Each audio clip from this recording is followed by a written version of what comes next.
How to find a good explanation video. This is Paul. Paul is in 7th grade. He's writing a test about if clauses next week, but he doesn't understand the grammar rules yet. He needs help from his older sister, Lisa. Lisa, can you help me, please? Okay, Paul, what do you need? We've talked about if clauses in school, but I think it's so hard. Our teacher told us to watch an explanation video, but I don't know which one I should choose. And we have a test on that topic next week. Explanation videos are great. I often use them in school too. Come on, I'll show you how to find a good one. When choosing an explanation video, there are a few things you should think of. First of all, you should look at the description and the comments. They can tell you a lot about the quality of the video. The description can tell you something about the content of the video. Negative comments can help you sort out low-quality videos. Okay, the description and the comments. Go on, Lisa. The length of the video is also very important. It's possible that you find it boring when it's too long for you. You have to keep in mind that when the video is too short, important information can be missing.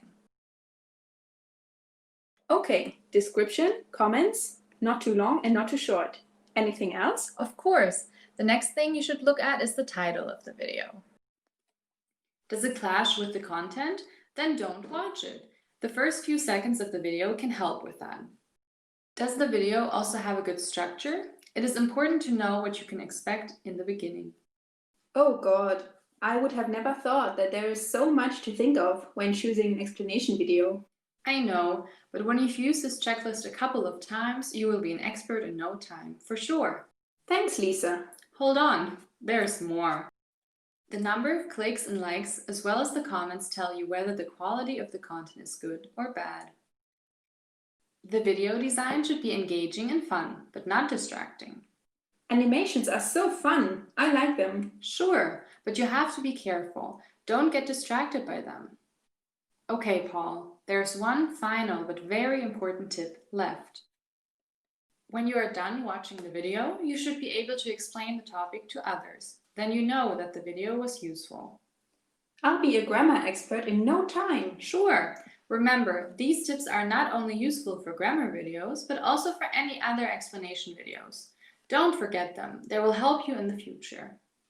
That was so much information. I hope I got it all. Well, then let's test that. First of all, look at the description and the comments. Second, the video shouldn't be too long or too short. Look at the title of the video. It's also important. The video should have a good structure. Clicks and likes can tell you about the quality of the video. The video design should be fun but not distracting. In the end, you should be able to explain a topic to others.